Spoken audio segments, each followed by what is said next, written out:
ഈ പണ്ട് ഞാൻ മിമിക്രിയിൽ കളിക്കുന്ന സമയത്ത് പ്രോഗ്രാമിന്റെ വണ്ടി നമ്മൾ നിൽക്കുന്നിടത്ത് നിർത്തില്ല. അവർക്ക് എന്തോ നാണക്കേടാണ് ഞങ്ങളെ എന്നെയൊക്കെ വണ്ടി കയറ്റാൻ. അപ്പൊ മിമിക്രിയുടെ വണ്ടി കുറേ അങ്ങോട്ടും, അപ്പൊ ഞാൻ പിറകെ ഓടണം.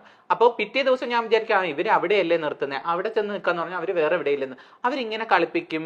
ആൾക്കാരുടെ ഇടയിൽ നിന്ന് നമ്മളെ വണ്ടിയിലേക്ക് കയറ്റാൻ ഭയങ്കര മടി. എന്നിട്ട് പ്രോഗ്രാം സ്ഥലത്ത് എന്നിട്ട് പറയും വണ്ടിക്കകത്ത് നിന്ന് ഇറങ്ങരുത്, സ്റ്റേജൊക്കെ കെട്ടിയിട്ട് പയ്യെ പിറകെ കൂടെ പോകും. ഇങ്ങനെയൊക്കെ പറഞ്ഞ് കളിയാക്കാറുണ്ടായിരുന്നു. അവർക്ക് എന്തോ ട്രാൻസ് കമ്മ്യൂണിറ്റിയോട് ഒരു അവജ്ഞത പണ്ടേ ഉണ്ടായിരുന്നു, ഇപ്പോഴല്ല കേട്ടോ, തുടക്ക സമയത്ത്. അപ്പോ എനിക്ക് കാറിനോടൊന്നും ക്രഷില്ല. അപ്പൊ വാഹനം 2 വീലർ ആയിരുന്നു. അത് കഴിഞ്ഞ് ഞാൻ കല്യാണം കഴിച്ചു കഴിഞ്ഞപ്പോഴത്തേക്ക്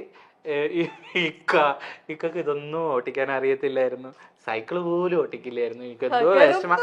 അപ്പൊ ആൾക്ക് വേറൊരു ട്രാജഡി, എന്റെ പിറകിൽ ഇരുന്ന് എപ്പോഴും പോകുന്നു. അപ്പൊ ഇക്ക പറയും ആൾക്കാരുള്ളടുത്ത് കൊണ്ട് നിർത്തരുത്, ഞാൻ കറക്റ്റ് അവിടെ അങ്ങ് നിർത്തും. അപ്പൊ ഇക്ക ബാക്കിൽ ഇറങ്ങും. അപ്പൊ ഇക്കക്ക് ഭയങ്കര ചമ്മലായിരുന്നു. അതിനുശേഷം ഞങ്ങൾ എറണാകുളത്ത് വന്നതിന് ശേഷമാണ് ഇക്ക സൈക്കിള് ചവിട്ടി പഠിച്ചത്. അത് കഴിഞ്ഞ് 2 വീലർ, പിന്നെ ഞാനും കൂടെ ഹെൽപ്പ് ചെയ്തു, 2 വീലർ പഠിച്ചു. 2 വീലർ പഠിച്ചു കഴിഞ്ഞിട്ട് വണ്ടി പഠിക്കാൻ പോകുന്നെന്ന് പറഞ്ഞു. ശരി, അപ്പൊ ഞാൻ പറഞ്ഞു ഇക്ക വണ്ടി പഠിക്കുകയാണെങ്കിൽ ഞാൻ കാർ എടുത്ത് തരും, ഇക്കയുടെ ബർത്ത്ഡേ ഗിഫ്റ്റ് എന്ന് പറഞ്ഞു. ഇങ്ങനെ വെറുതെ തമാശ.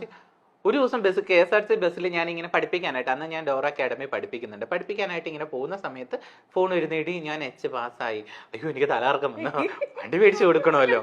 അങ്ങനെ ആദ്യം ഞാൻ എന്ത് ചെയ്തു, ആദ്യം 2 വീലർ പഠിച്ചു കഴിഞ്ഞപ്പോഴത്തേക്ക് ഒരു ബർത്ത്ഡേക്ക് 2 വീലർ ഗിഫ്റ്റ് ചെയ്തു. സർപ്രൈസ് ആയിരുന്നു. ഇത് കാറും അതുപോലെ തന്നെ ഞങ്ങൾ ഒരു സെക്കൻഡ് ഹാൻഡ് കാറാണ് ഫസ്റ്റ് എടുത്തത്. അത് ഇപ്പോഴും അതാണ് കയ്യിലുള്ളത്, ബലാന. അപ്പൊ അതെടുത്തു. അപ്പൊ ഇപ്പോ കാറില്ലാതെ ഒരിടത്തും പോകാൻ വയ്യ, എവിടെ പോയാലും കാറ്. ഞാൻ ഇങ്ങനെ നീ ആ 2 വീലർ ഒന്ന് മൈൻഡ് ചെയ്യണമെന്ന്, ഓ കാറില് പോവാ, മഴയല്ലേ, ഞാൻ ഇങ്ങനെയൊക്കെ അങ്ങ് പറയും. അപ്പൊ ഇങ്ങനെ പറയുമ്പോഴത്തേക്ക് എപ്പോഴും കാറിൽ കയറി ഇരുന്നിട്ട് ഞാൻ പറയും ഈ കാർ കൊഞ്ഞ് താന്നാണ്, അല്ലെങ്കിൽ വലിയ കാർ വേണം. അപ്പൊ അതെപ്പോഴും ഈ ഒരു സ്വപ്നമാണല്ലോ, നമ്മളെപ്പോഴും കുറച്ചും കൂടി അപ്ഗ്രേഡ് ആകാൻ നോക്കും. അങ്ങനെ വിചാരിച്ചാലേ ഇതെങ്കിലും കിട്ടുള്ളൂ എന്ന് ഞാൻ വിചാരിക്കുള്ളൂ. മനുഷ്യന്റെ സ്വഭാവമാണല്ലോ. അപ്പൊ ഞാൻ എപ്പോ പോയാലും എന്റെ ഫ്രണ്ടിൽ പോകുന്ന എനിക്ക് ഫോർച്യൂണറുകളാണ്. ഫോർച്യൂണർ പോകുമ്പോ എന്തോ കുതിര വന്ന് ഇങ്ങനെ നിൽക്കുന്ന രഥത്തിൽ നിന്നൊക്കെ ആൾക്കാർ ഇറങ്ങും പോലെ. അങ്ങനെ മമ്മൂസിന് ഫോർച്യൂണറാണ്. മമ്മൂസിന്റെ ഫോർച്യൂണറിൽ എപ്പോഴും ഞാൻ യാത്ര ചെയ്യാറുണ്ട്, കൂടെ പോകാറൊക്കെ ഉണ്ട്. അപ്പൊ അതിൽ നിന്ന് ഇറങ്ങണമെങ്കിൽ ചാടിയാണ് ഞാൻ ഇറങ്ങുന്നത്, ഇച്ചിരി പൊക്കമുള്ള വണ്ടിയില്. അപ്പൊ എനിക്ക് ഈ പൊക്കമുള്ള വണ്ടി ഭയങ്കര ഇഷ്ടമാണ്. അപ്പൊ എനിക്കടുത്തോണ്ട് രഥത്തിൽ ഇരിക്കുന്ന ഫീലാണ്. ഇനി മൈൽ സ്റ്റോൺ ഇവന്റ്സിന്റെ ഗിഫ്റ്റ് കൂടെ അങ്ങ് കിട്ടിക്കഴിഞ്ഞാൽ ഉടനെ തന്നെ നിങ്ങൾക്ക് ഫോർച്യൂണർ വാങ്ങാൻ പറ്റും. അവര് ഫോർച്യൂണറാണ് തരുന്നത്? അല്ല, മേടിക്കും. ഫോർച്യൂണർ ഞാൻ മേടിക്കും. അപ്പൊ ഇപ്പൊ ഉള്ള താമസിക്കുന്ന വീട്ടില് അത് കയറ്റാനുള്ള സ്ഥലമില്ല. അപ്പൊ ഇക്ക പറഞ്ഞ് വീട് ഇടിക്കാം അങ്ങനെ പറയും, ഫോർച്യൂണർ പറയും. അപ്പൊ എപ്പോ കണ്ടാലും ഫോർച്യൂണർ കാണുമ്പോ എനിക്ക് എന്തോ ആവേശമാണ്, ഞാൻ ഫോർച്യൂണർ മേടിക്കട്ടെ. അപ്പൊ ഇക്ക പറഞ്ഞ എത്രയാണെന്ന് അറിയുമോ? ഞാൻ മേടിക്കാം. വെറും 9 ലക്ഷത്തിനുള്ളിൽ ഫോർച്യൂണർ കിട്ടും. വളരെ സിമ്പിൾ ആയിട്ടാ പറയാ. ഞാൻ എല്ലാ കാര്യവും ഇപ്പൊ നമ്മള് നല്ല വിഷമത്തിൽ ഇത്തിരി കടം കൊടുക്കാനുണ്ട്, അല്ലെങ്കിൽ ഇച്ചിരി പൈസക്ക് ആവശ്യം ഉണ്ടെങ്കിൽ ദൈവം തരും, ദൈവമല്ലേ തരും എല്ലാരും പറയും. അങ്ങനെ ഞാൻ പറയാം അവര് തരും, അവര് തരൂന്നല്ലേ പറയുന്നേ, തരും.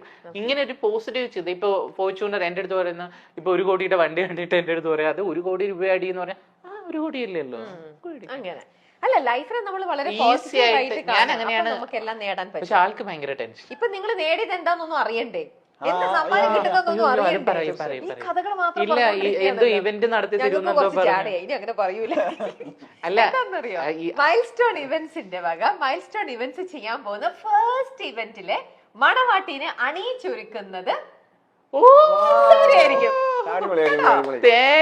അവിടെ നിന്ന് അങ്ങോട്ട് back to back milestone events, ഒരുപാട് ബാക്ക് ടു ബാക്ക് ഇവന്റ്സ് ചെയ്യുന്നു.